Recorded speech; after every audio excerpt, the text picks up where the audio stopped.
Saya beli penghisap, langsung ditangkap. Langsung aparat bilang, kalau beli alat, pasti ada sabu. Wah, saya bilang ini kenain. Pada zaman itu, saya kalau ke diskotik pulang harus selalu bawa cewek. Hukumnya wajib. Apa masih bisa ada pihak lain yang bisa melepaskan saya dan tidak lagi terikat?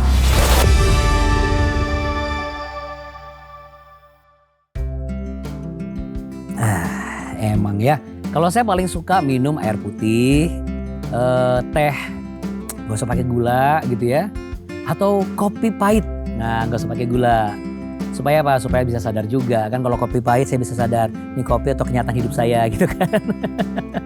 Karena kalau kita minum pakai campur-campur yang lain, nanti yang ada bukan kita yang mengendalikan. Nanti campuran itu yang mengendalikan hidup kita. Kita aja nggak pakai narkoba bisa gampang marah, gampang tersinggung ya kan. Dan paling enak langsung di-ser dengan minuman teh, kopi atau air putih. Tapi kalau sudah campur dengan narkoba, psikotropika, kita nggak bisa self control. Kita nggak bisa lagi menimbang kepentingan orang. Ego kita udah gede, tambah gede lagi. Kenapa? Karena jelas kita mungkin berpendapat, gampang lah, ini kan nggak akan bikin kita nyandu. Nanti kalau saya berhenti juga. Yakin, karena biasanya dampak langsungnya satu yang saya lihat. Justru kita malah dikendalikan oleh barang-barang seperti itu. Gimana kemarin tuh? Udah dibayar belum?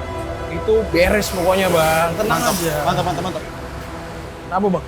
Perasaan gue kan ada yang ikutin kita dari belakang. Ya buru.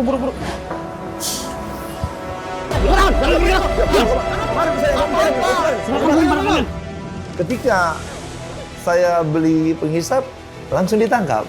Langsung aparat bilang, kalau beli alat, pasti ada sabu. Wah, saya bilang ini kenain.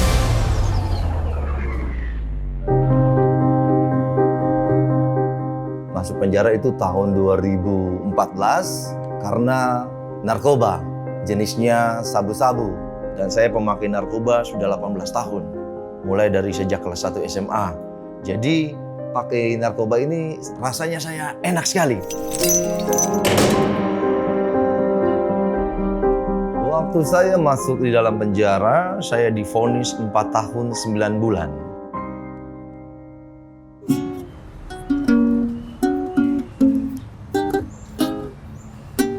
Siapa tuh? Biasa, Bos. Orang baru. Ayo kita samperin. Sambre. Nah, di dalam situ saya kan bisa main musik nih, ya kan? Ketika main musik tersebut ada namanya penjahat besar. Lo bisa ngiringin gua? Bisa bos, kalau soal itu gampang. Oh. Kalau lo jago main gitar, sekarang lo jadi anak buah gua. Beneran nih bos? Ya, ikut gua. Ayo udah. Dijadikanlah jadi tangan kanannya dia. Jadi kalau kemana-mana, mau kemana-mana, saya harus kawal. Pokoknya tenang aja, selama masih ada saya di sini, aman semuanya. Siap. Ngomong aja, tapi gua mau nyanyi, lo harus iringin gua. Di dalam penjara itu, saya bukannya tambah bertobat, malah tambah parah. Wah ini dia orangnya. Dia orangnya. Ini dia orangnya. Iya. Sini lo. Bang, ampun ya bang, belum ada duit bang. Kapan mau bayar? Kasih waktu buat saya bang. Hajar Belum aja. ada duit bang.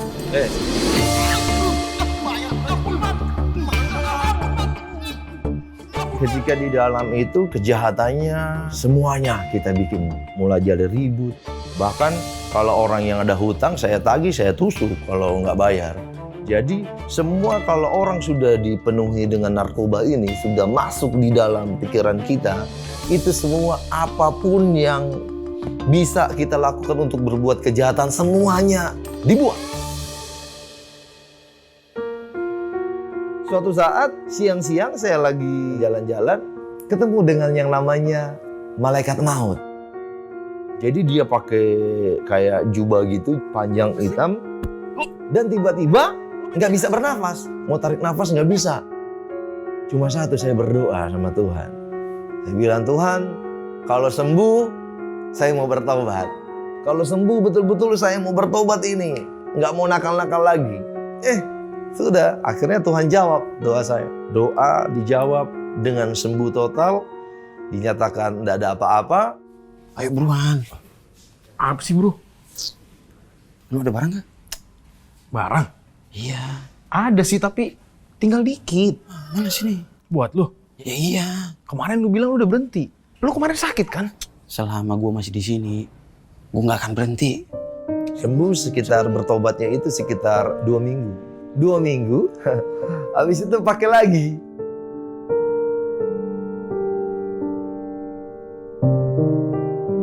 Jam 2 pagi saya mendengar suara Tuhan. Angli baca firman. Kita pegang ini Alkitab. Nggak sempat baca, langsung gemetar. Nangisnya minta ampun, nangis. Kenapa ada hati ini nangis. Aku orang berdosa, Tuhan. Dosa aku banyak, Tuhan. Nah, di dalam situ kan ada gereja. Nggak tahu kenapa tiba-tiba kita memberanikan diri untuk masuk ke gereja. Nah, di dalam gereja situ, karena sudah dengar suara Tuhan kan, ya, tapi 1 bulan aja. 1 bulan umurnya, pakai lagi. Kumatnya bukan tambah parah. Bagaimana saya mau bertobat, bagaimana saya mau berubah, sedangkan semuanya masih pakai. Sudah semakin hari semakin rusak, kita dengar lagi suara Tuhan. Kencang sekali di samping kuping ini. Angli, baca firman, dan mengertilah. Wah, ini siapa lagi nih? Angli, baca firman, dan mengertilah. Nah, di situ saya betul-betul sungguh-sungguh, saya berlutut. Tuhan, aku tidak bisa bertobat, Tuhan. Selama masih ada pemasok narkoba di tempat ini, Tuhan.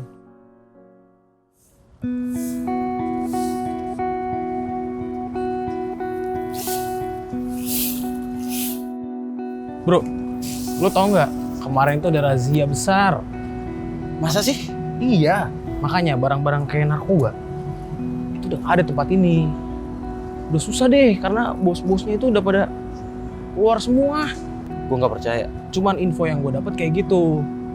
Hati-hati deh buat lu. Deh. Tuhan peduli dengan satu jiwa ini. Mau bertobat, mau berubah kan? Karena saya pernah bilang kan, Tuhan kalau di penjara ini masih ada yang sering masuk-masukin, bagaimana kita mau bertobat? Akhirnya Tuhan jawab, penjara itu jadi penjara percontohan. Luar biasa.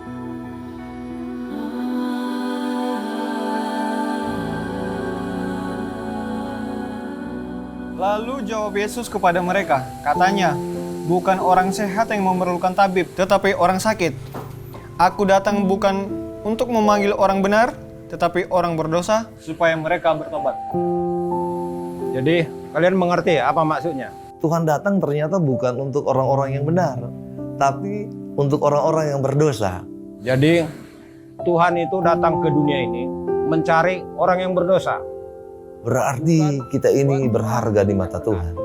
Berarti saya ini berharga di mata Tuhan.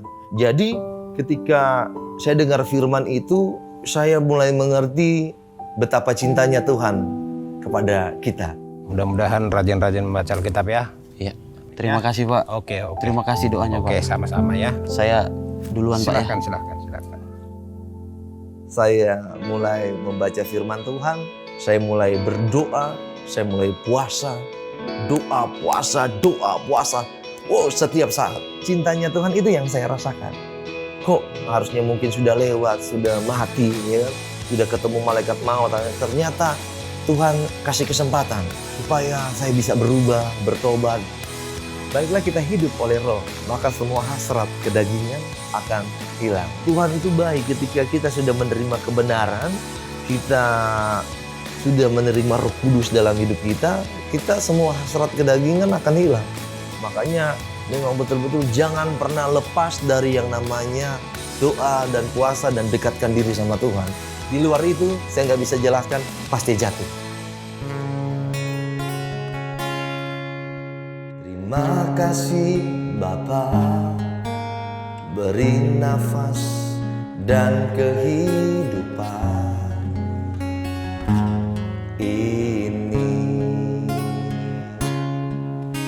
Terima kasih Bapa, glory bagi Raja, kami bisa puji dan sembah Kau. Semuanya karena kasih Bapa dan anugerahnya. Semuanya karena kasih Bapa dan anugerahnya.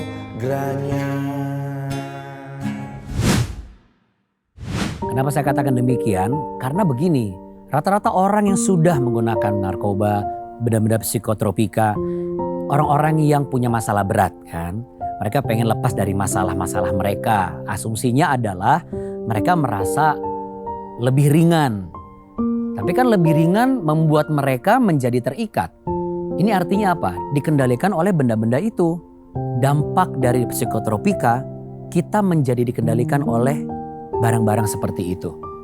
Dan akhirnya bukannya lepas dari masalah, kita sedang membuat masalah baru. Berarti masalahnya nambah. Setiap orang pengen lepas dari masalah, pengen sembuh dari keterikatan narkoba. Tapi buktinya nggak mudah kan? Nggak semudah itu. Apalagi sudah parah. Justru itu pertanyaannya dalam diri saya sekarang. Apakah masih mungkin saya yang pengen sembuh dan lepas dari ikatan narkoba, seberapapun parahnya, apa masih bisa ada pihak lain yang bisa melepaskan saya? Bukan hanya mengobati loh, tapi lepas sempurna dan tidak lagi terikat.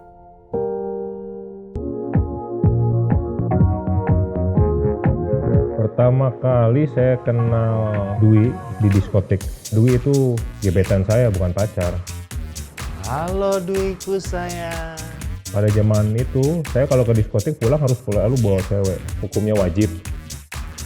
Bawa barang nggak? Jadi saya ajak dia, nginek bareng, on bareng, ya kita pulang bareng ke hotel biasanya. Kebutuhan juga buat Dwi dulu ya. Habitat Dwi dengan narkoba, mungkin dengan seks juga, daripada pikir dengan yang lain, mungkin seperti itu untuk bertahannya. Di saat dia butuh seseorang ya carinya Dwi gitu.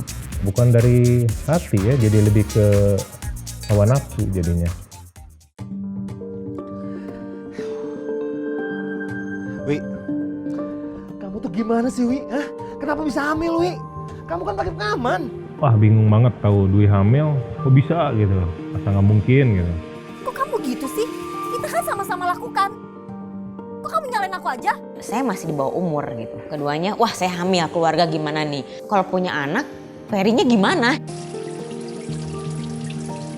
Oke, Wi, aku akan bertanggung jawab Wi. Saya mau mengawini Dwi karena ya itu anak yang di dalam kandungannya adalah saya akuin anak saya. Akhirnya Kim udah lahir, baru kita hidup bareng nih gitu kan. Wi, ini anak kamu nih Wi, nangis mulu nih Wi. Aduh, lama amat sih di dalam. Urusin nih anak kamu nih, nangis mulu nih, gimana sih? Karena di Dwi-nya juga nggak ada simpati sebagai menghargai dia suami. Orang suruh jagain anak kayak gitu doang kok, marah-marah. Saya belum memiliki jiwa seorang bapak. Saya masih tetap enjoy aja hidupnya. Saya terus masih suka on. Kamu tuh ya, dikasih tahu malah ngebantah terus, ngelawan terus kamu ya. Karena mungkin udah kebiasaan sama Dwi main tangan gitu. Akhirnya Ferry main tangan ya saya lawan gitu. Dan itu bukan kekerasan yang cuma nampar atau apa, enggak, bukan gitu. Memang kita tuh berantem bener-bener tonjok gitu. Adu jotos, sampai pernah ada senjata tajam juga dari Dwi. Gila ini gua diperlakukan seperti ini, lawan lagi. Nah itu nggak ada kasih dari Ferry gitu. Kalau sabu ya buat saya bawaannya, saya nggak bisa menguasai diri saya sama sekali. Emosi aja yang ada.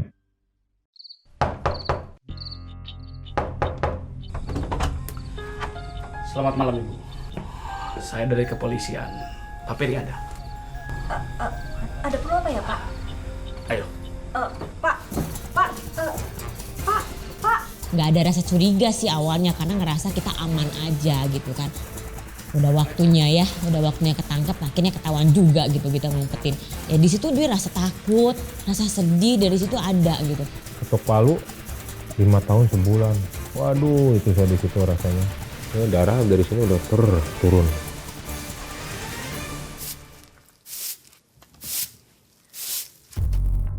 Ya secara fisik waktu ketemu badan sih boleh besar ya. Cuman siapapun yang masuk ke sana rasa takut itu ada. Ngeri ya, takut ya, keringat sampai keluar keringat dingin ya. Sebelum keluar blok itu di dalam blok sudah terlihat ada gelagat-gelagat yang kita bisa baca begitu. Ada sekumpulan orang menanti di gerbang masuk, menunggu warga baru masuk. Mereka perhatikan salah satunya adalah Ferry.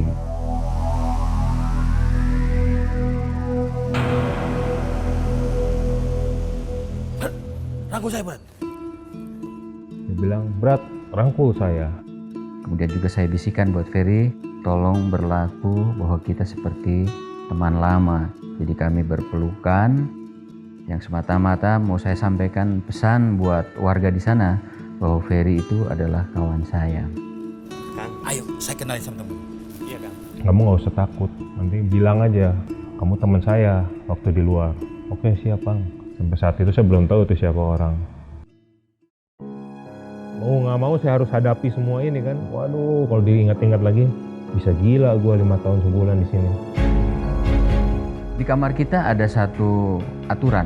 Kalau masuk kamar kita tidak boleh merokok, harus ikut ibadah setiap hari.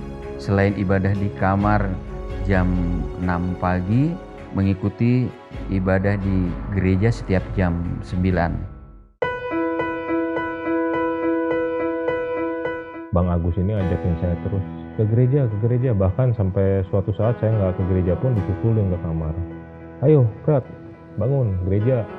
Akhirnya dengan keterpaksaan ya saya ngikut.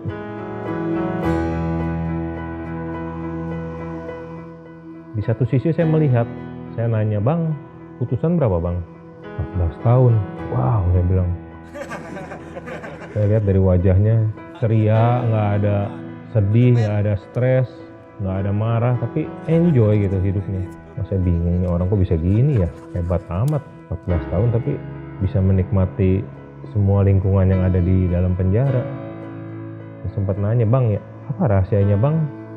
Diajak saya ke kamarnya kalau nggak salah kayak gitu. Brat, ini rahasianya. Saya nunjukin satu Alkitab.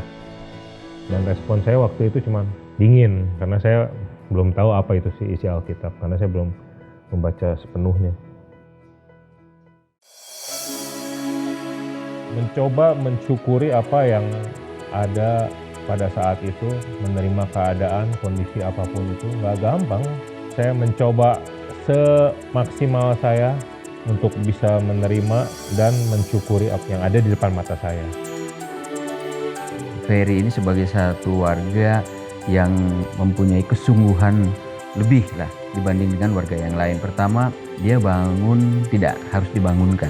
Dia membaca firman dan setiap ada hal yang dia kurang pahami, tidak mengerti, dia selalu aktif untuk bertanya.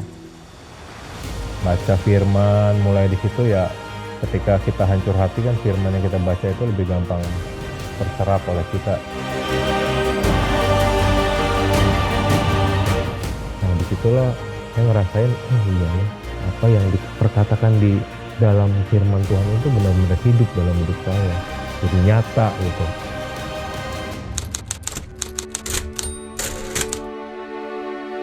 Tanggal 4 November 2017 saya dijemput sama istri dan anak. Yang Ferry pulang happy tapi takut gitu. Karena mikirnya ini Ferry pasti masih jadi Ferry yang dulu nih, yang selalu mendikte kita, yang selalu mentatara kita, bosi banget gitu. Jadi mikirnya wah takut nih. Tanggal 5 malam Ferry bangun. Dibilang ini ngapain, orang lagi tidur kok dia bangun gitu kan. Terus nyalain lampu lagi, lampu meja, aduh. Jam 6 saya bangunkan mereka, saya ajak mereka untuk beribadah bareng. Terus suruh buka, itu tanggal 5 dong. Dia nggak tahu nih. Nah ini ternyata buku renungan harian dan Alkitab itu nyambung. Saya kan nggak tahu. Mungkin pikirnya wah ini pasti marah atau gimana gitu. Enggak gitu, ternyata malah ngebimbing gitu. Pas saya pulang dihadiahin sama istri saya tagihan, angkanya fantastis. Dia ngasih dengan masalah ini, pikir dari mana coba Ferry untuk memberesin semua ini. Pulang dari penjara gak punya uang, ya kan, duit apalagi, yang ada minus kan keadaan duit gitu. Mama butuh modal dan mama pinjam ke rentenir, Pak. Mah yuk kita doa aja, minta pertolongan Tuhan, minta solusinya gimana baiknya. Kim, dengar nggak apa yang papa bilang? Mama tuh ketemu papa, cerita biar masalahnya ada solusi. Tapi Tapi solusinya dari papa nggak ada. Cuman bilang suruh ajak ngobrol Tuhan. Orang gila ya Kim. Tapi saya ngomong gitu. Pertolongan Tuhan udah tepat banget pada waktunya. Dia sediakan apa yang kita butuhkan. Di saat yang tepat pula itu hitungan menit. Tuhan bereskan semua. Karena kita mau membuka hati. Yang mau disampaikan buat Tuhan, Tuhan nggak melihat siapa. Tuhan nggak melihat masa lalunya anak-anaknya. Tapi Tuhan ngambil. Tuhan nggak pernah lihat anak-anaknya dari mana asalnya. Justru Tuhan datang itu untuk cari anak-anak yang hilang. Dan baru kemarin Tuhan izinkan, emang kerinduan kita untuk bisa nikah di gereja, khususnya bukan untuk di restoran atau pesta, bukan, tapi di rumah Tuhan. Tuhan kabulkan semua itu kemarin tanggal 16 Februari. Wah, luar biasa itu, sukacita banget. Sampai ini yang Dwi inginkan, cincin. Saya sebenarnya sih nggak suka pakai cincin, tapi karena saya menghargai dia pengen pakai cincin, ya udah kita bikin cincinnya. Sukacita banget ya, luar biasa Tuhan. Puji Tuhan, sekarang usaha juga Tuhan kasih kepercayaan buat kami ya, buat saya dan suami untuk melanjutkan usaha keluarga ini gitu kan. Yang tadinya kita juga nggak ngerti apa-apa tentang usaha ini, Tuhan kasih kemampuan buat kita untuk jalanin ini. Dengan perubahan Ferry, otomatis kita juga ikut berubah dong. Tanpa diajarin juga, tanpa Ferry ngomong, tanpa Ferry apapun, ya kita jadi terbiasa gitu. Karena dengan kebiasaan Ferry, dengan perubahan Ferry, kita merasakan, wah ini keluarga yang utuh tuh yang seperti ini gitu. Saya cuma bisa bersyukur, terima kasih kalau ya itu Tuhan masih sayang sama saya, sama keluarga saya. Pakai kami Tuhan, selalu saya bawa dalam doa juga untuk bisa menjadi berkat bagi banyak orang. Itu sih yang saya harapkan sih, nggak minta banyak, cuman ya Tuhan udah terlalu baik buat kita. Saya mau bisa juga menjadi ya itu berkat untuk banyak orang.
ingin berikan dampak baik. Wah, ini kapasitas yang luar biasa loh sebenarnya. Dan Anda juga bisa seperti dia.